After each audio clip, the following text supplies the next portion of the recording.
know. Okay. They don't believe that Muslims are equal.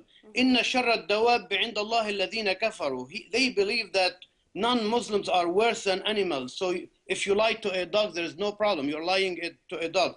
I don't accept, by the way, Brother Kamal's statement about a Christian or Jewish woman being, halal, or a Muslim can allow to take her. I haven't seen that in Sharia. I'll ask for evidence later, maybe.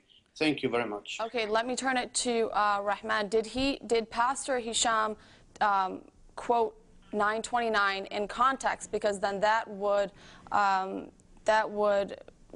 basically prove what you were saying, that it's not about killing or violence or anything like that, but it's protecting people. This simply says fight against. So, I mean, can you comment on that for us? No problem, inshallah.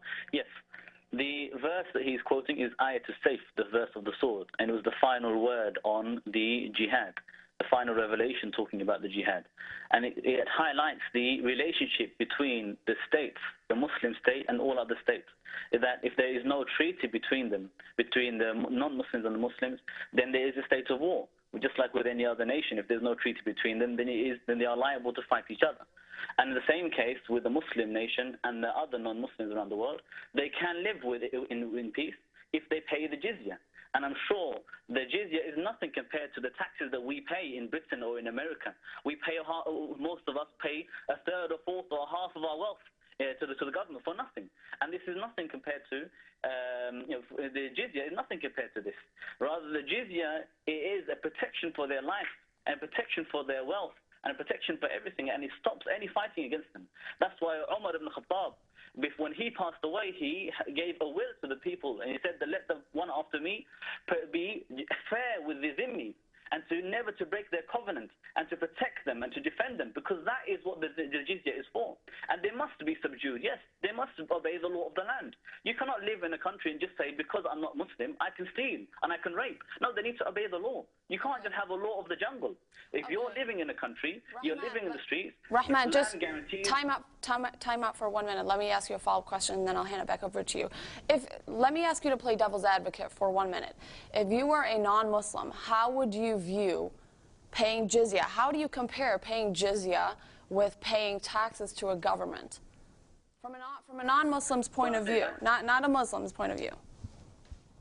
Sure. From a human being point of view, if one person has to pay a third of their wealth or half of their wealth purely because they are earning or because they have a business, that is injustice, is a tax. Whereas if you are paying a jizya tax to be exempt from any form of fighting, from any form of army service, from any form of conscription, and to be protected for your life from any attack, and you're exempt also from paying a zakat like the Muslims, because the Muslims pay zakat. Yes, but you're also implementing. But again, from a non-Muslim's perspective, you are forcing that human being who believes that Islam, that religion, is a man-made religion, to be subjugated, or what Pastor Hisham said, subdued under some religion that they care not to even live under, right? So what would you say about myself, Muslim? I was born in Britain. I grew up in Britain, and I don't agree with democracy. I don't agree with parliament. I don't agree with the laws in this country. However, the government still expects me to obey the law and to be submissive whenever the police orders me. But the government expects you to do it. The government expects a Christian to do it. The government expects an atheist to do it. The government is not putting a Muslim or the Muslim population in a position of being the minority. You're equal like everyone else. But wouldn't you agree that if the West became an Islamic state, you're forcing the rest of the population to be subjugated under a law that you're like isolating everybody else, to be under a law that they don't believe in? Not the case, because men and women, they will have the same laws. Just as Muslims are not allowed to steal, non-Muslims are not allowed to steal. There is not a separate law for the Muslims that they can steal and the others can't. And it's not fair just because they are different. Yes, we don't believe that Muslims are equal to non-Muslims in terms of virtue and their piety, but that doesn't mean that one is allowed to oppress the other. And so the but you are oppressing the other when you're forcing them to pay the jizya. How is that not oppression? It's like let's say in Christianity, it's like if Christianity had something similar to that, paying, if it was a Christian country and they had, you know, Christianity forced a jizya. It's like forcing you to pay a tax to live under this land, but only a Muslim to live under this land. It doesn't make sense. How does it make sense? Well, what happens for any citizens at all, if they want to live in a country and they don't pay the taxes, they'll be put in prison. They'll be persecuted. They will be arrested, or they'll be punished.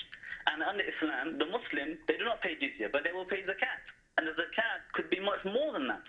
Not only that, there are, among the non-Muslims, Zimmi, is only certain people among them who will pay the jizya. The women do not pay jizya. Children do not pay jizya. The elderly do not pay jizya. Whereas in secular countries, all of these people will pay tax. All of these people will give away a lot of their wealth for nothing at all, for nothing in return.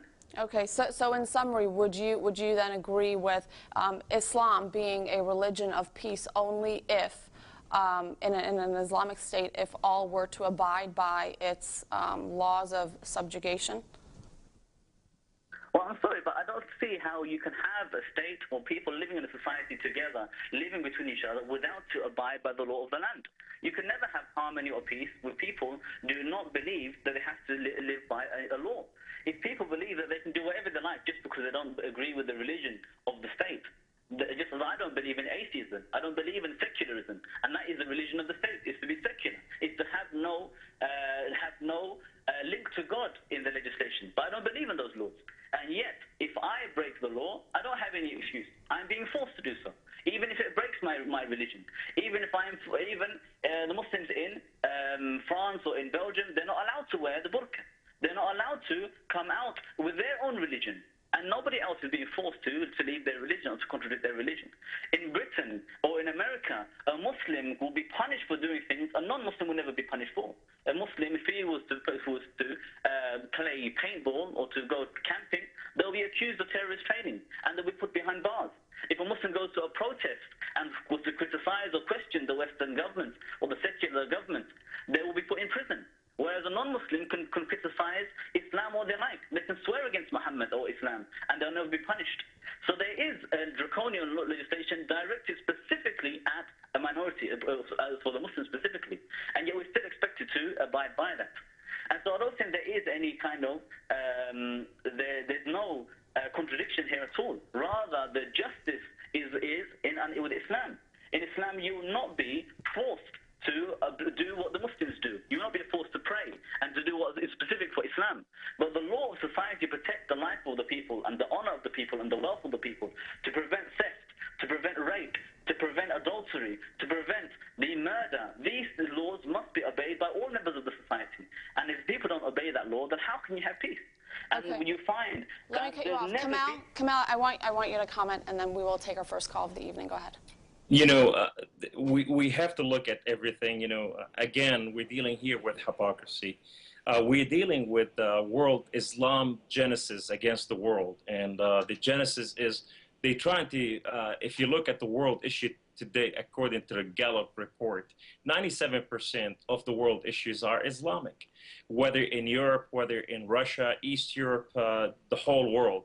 And today, you know, as you hear Brother Mazur Rahman and what he said, you know, it is really hypocrisy. Why Christians or Jews need protection when they're under a Muslim protection? Why they need to pay jizya for protection? This is almost like the Italian law, you know, like when, you know, if you do this for me, I will do this for you. You know, protection come only by monies, you know, like the mafia, as we call it in the United States of America. So therefore, I don't see if Muslims are strong enough to protect non-Muslim, why they need to ask them to pay. That's number one. Number two, the law has been set in England, and been bought bought by blood and put together, and people just like Brother Rahman, they come, and they brought to England for specifically to penetrate a civilization like United Kingdom, to say, I don't agree with those laws, but these laws were there even before you're born.